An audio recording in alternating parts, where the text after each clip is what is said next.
बिस्मिल्लाहिर्रहमानिर्रहीम। अस्सलाम वालेकुम students, welcome back to my channel all about maths with Sahar. आज की वीडियो क्लास 8 के लिए है। चैप्टर 2 है जो रियल नंबर्स पर है। ठीक है, रियल नंबर्स हमने इसको डिफाइन करना है और जो जो इसकी सम्स होंगे हमने वो करने हैं। और एक्सरसाइज इसकी मैं फर्स्ट ही ले रही हूँ और क्वेश्चन इसका 1 है।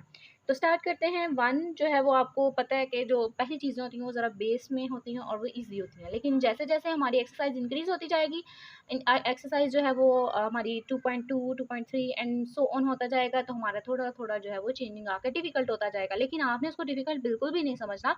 ठीक है, आपको मैं डिटेल से सारी चीज़ें समझाऊंगी। तो सबसे पहले तो आप बेस को समझें कि सबसे पहले हमारे पास है क्या। Convert the following rational numbers into decimal fraction. अब सबसे पहले हमने रैशनल नंबर, अब रैशनल नंबर हमें पता है क्या होते हैं, जो पी और क्यू की फॉर्म में होते हैं।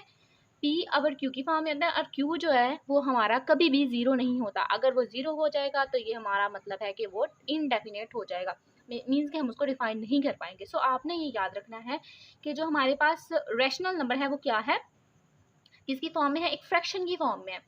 फ्रैक्शन की फॉर्म में हमने लिख लिया इनटू डेसिमल फ्रैक्शन। अब हमने इसको किस में चेंज करना है, डेसिमल यानी कि पॉइंट्स में चेंज करना है। सेपरेट एंड सेपरेट, पहले तो इतना हमें काम करना है, फिर हमें देखना है कि वो क्या चीज़ है। Separate, terminating and non terminating decimals.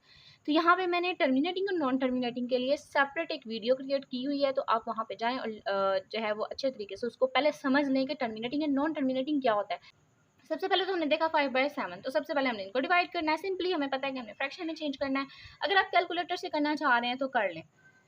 अब आपने ये देखना है, यहाँ पे इस स्टेज पे भी कुछ बच्चे आके क्या करते हैं, वो कन्फ्यूजन कर देते हैं। जो बड़ा आपको नज़र आ रहा है वो अंदर लिख देते हैं और जो छोटा होता है वो बाहर लिख देते हैं। हालांकि ऐसा बिल्कुल भी नहीं करना।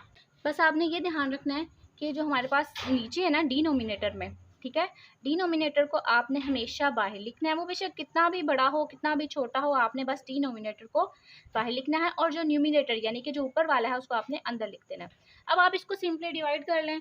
अब देखें 7 के डबल में 5 नहीं आता, यानी कि 5 छोटा है, तो हम क्या करेंगे, 0 लगा के पॉइंट लगाएंगे। अब यहाँ पे पॉइंट लगाने का ये मकसद है कि हम इस छोटे को बड़ा बना दें, 0 लगा के बड़ा बना दें। अब आपने देखना है कि 7 का डबल कहाँ तक पढ़ें कि 50 आए, नहीं आता, तो एक पीछे करें, 49 आता है। 7 7 जा 49, ठीक हो गया। 50 में से 49 निकाला तो 1, हमें बिल्कुल सही पता है एग्जैक्टली। अब यहाँ पे क्या करना है, पॉइंट पहले से लगा है, हमें दोबारा पॉइंट लगाने की ज़रूरत नहीं है। इसी पॉइंट को यूज़ करते हुए यहाँ पे हम कर देंगे 0। 7 1 जा 7 और यहाँ पे आ गया हमारे पास 3। 10 में से 7 निकाला तो 3 आ गया। इस पॉइंट को यूज़ करते हुए फिर से हमने यहाँ 0 लगाया। 7 5 जा 35 होता है और 7 4 जा होता है 28। यहाँ पे हम लगा देंगे 7 4 जा 28।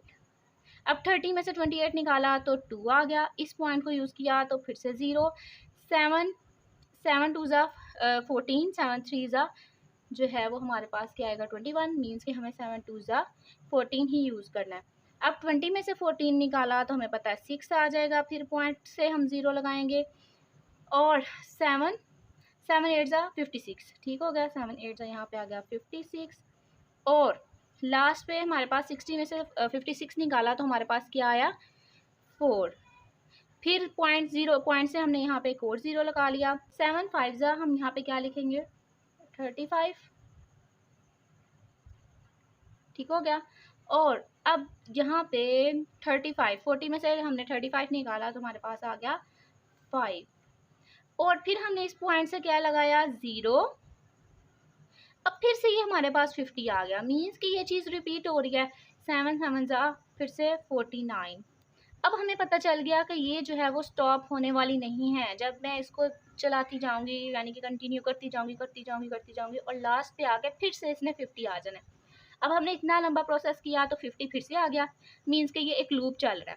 तो अब ये कौन सा हुआ, ये स्टॉप नहीं हुआ, तो आपको ऑब्वियसली समझ जाना चाहिए कि ये क्या है, नॉन टर्मिनेटिंग। तो हम यहाँ पे लिखेंगे आंसर इसका डेसिमल फ्रैक्शन, या आप यहाँ पे लिख भी सकते हैं, लिख लेते हैं डेसिमल फ्रैक्शन इक्वल 0.71428 और 7 एंड सो ऑन। आप ये जब लिखेंगे तो उसके बाद एक और काम करना है।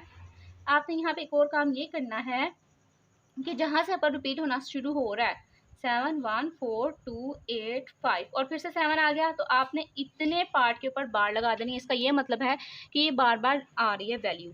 लेकिन यहाँ पे हाँ, हम अगर एक वैल्यू होती तो हम इसके ऊपर डॉट भी लगा लेते हैं, लेकिन डॉट का यहाँ पे कंसेप्ट आपको कंफ्यूज कर देगा, बिकॉज यहाँ पर भी डॉट है और ऊपर भी डॉट आ जाएंगे, इसलिए आप यहाँ पे बार लगाएं। और ये क्या कौन सा है, non terminating decimal fraction. Okay, जब जो सेकंड पार्ट है वो भी इसी तरीके से है। तो सबसे पहले हम इसको डेसिमल में कर लें। डेसिमल में करने के लिए जो हमारे पास नीचे है यानी कि डिनोमिनेटर में है, बेशक वो बड़ा है बेशक छोटा है, हम उसे क्या करेंगे, बाहर लिखेंगे, और जो ऊपर है हम उसे अंदर लिखेंगे। अब 5 बड़ा है 3 से, यानी कि जो डिवाइड जिससे करना है वो बड़ा है डिविजिबल से, तो हम क्या करेंगे, यहाँ पे 0 लगा के पॉइंट लगाएंगे। अब यहाँ पे आप 0 ना लगाएं, लेकिन पॉइंट जो है वो मिक्स हो जाता है, इस वजह से 0 लगा के पॉइंट जो है वो उस वैल्यू को क्लियर कर देता है। तो पॉइंट की वजह से यहाँ पे क्या होगा, 0, यानी कि हमने इस पॉइंट की वजह से इस 3 को इंक्रीज कर दिया 30 में। अब 5 का टेबल कहाँ तक पढ़े, 30 आए, 5 6 30। तो ये हमारे पास सिंपल सा क्वेश्चन था और ये स्टॉप भी हो गया। तो हम यहाँ पे लिखेंगे डेसिमल फ्रैक्शन इज इक्वल 0.6, और ये ना ही इंक्रीज हुआ है, ये इसी तरीके से स्टॉप हुआ है। तो हम यहाँ पे लिखेंगे टर्मिनेटिंग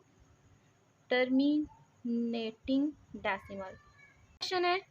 बाकी क्वेश्चंस भी सेम ऐसे ही होने हैं, बस आपने ये पहचान करनी है कि नॉन टर्मिनेटिंग एंड टर्मिनेटिंग कौन सा है। तो ये पहला हमारा टर्मिनेटिंग नॉन टर्मिनेटिंग था, और ये हमारे पास टर्मिनेटिंग जो कि स्टॉप हो गया।